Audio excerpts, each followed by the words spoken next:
வணக்கம். இந்த நாளில் சின்ன சின்ன வெளிச்சங்களில் இன்னொரு புதிய சிந்தனையை தெரிந்து கொள்வோம். கணித மேதை ராமானுஜத்தை பற்றி நாம் அறிவோம். மிகவும் வறுமையான குடும்பத்தை சார்ந்தவர். அன்றாட உணவுக்கு கூட சிரமப்படுகிற சில நேரங்கள் அவர் வாழ்வில் வந்ததுண்டு. அத்தகைய நேரங்களில் கோயிலிலே உட்கார்ந்து கோயிலிலே கொடுக்கிற அந்த பிரசாத உணவையே தன்னுடைய உணவாக உட்கொண்டு அந்த கோயில் வளாகத்திலேயே பல்வேறு கணித சூத்திரங்களை எழுதி மேலே வந்தவர். இன்னொரு செய்தி, பள்ளிக்கூடத்திற்கு போகிற பொழுது தன் பள்ளிக்கூடத்துக்கு போவதற்கு ஒரு ஆற்றை கடந்து போக வேண்டும். அப்படி ஆற்றை கடந்து போகும்போது தன்னுடைய புத்தகங்கள் நனைந்துவிடும். அந்த ஆற்றை கடந்து போவதற்கான பரிசிலுக்கு காசு கொடுவதற்கு காசு இல்லை.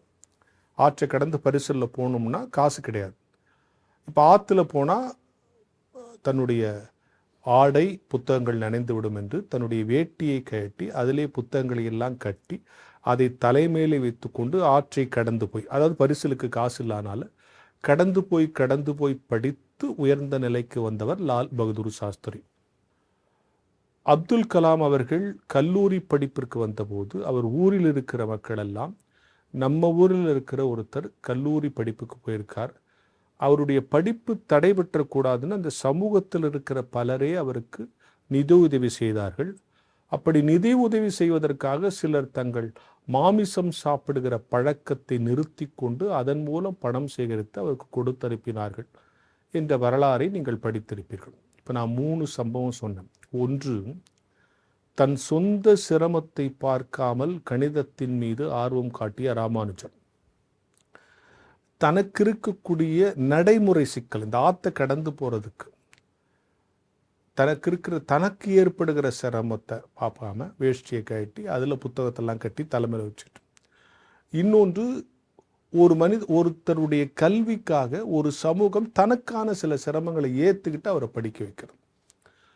இது மூலம் எதை நமக்கு காட்டுதுன்னா, கல்வி வளமான வாழ்க்கையை தரும் என்பதல்ல, வறுமையை எதிர்த்து ஜெயிக்க உதவும். ராமானுஜர் நமக்கு கணித மேதை ராமானுஜர் சரி நமக்கு வறுமையில் இருக்கிறோமேன்னு சலிச்சு போயிடாமல் கோயில் உணவையே உட்கொண்டு ஆய்வுகளை தொடர்ந்து மேற்கொண்டு கொண்டிருந்தார்.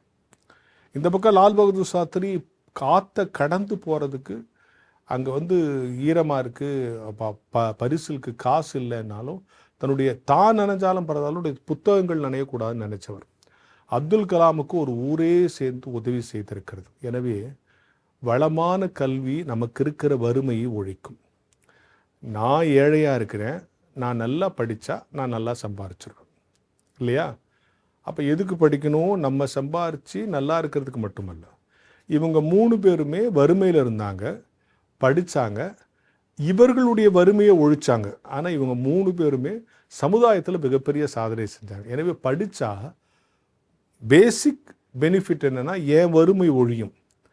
அல்டிமேட் பெனிஃபிட் அல்லது இறுதி இலக்கு அப்படின்னு சொன்னால் என்னால் சமூகத்தினுடைய வறுமையை ஒழிக்க முடியும். அப்துல் கலாம் ஒருவர் படித்தா அவர் குடும்பம் மட்டுமே வரல, அவருடைய ஆற்றலால் இந்தியாவே இன்றைக்கு பெரிய அளவில் அடையாளப்படுத்தப்படுகிறது. எனவே இந்த சம்பவங்களை எல்லாம் நான் வரிசைப்படுத்தி சொல்கிறதுக்கு என்ன காரணம்? நான் படிக்கிற மாணவர்களுக்கு சொல்லுங்கள், கல்வி எனக்கான வறுமையை ஒழிக்கும்.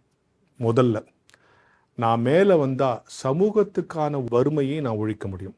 என்னுடைய வறுமையை ஒழிக்கவும் வளமான சமுதாயத்தை கொடுக்கவும் எனக்கு கல்விதான் உதவும் என்பதை இந்த பிள்ளைகளுக்கு சொல்லிக் கொடுக்க வேண்டும். நீ படித்தா நீ நல்லா இருக்கலாங்கிறதோட உன்னுடைய படிப்பால் உன் சமுதாயத்தையும் நீ நல்லா ஆக்கலாங்கிறதுக்கு இவங்க 3 பேரும் மிகப்பெரிய அடையாளம்.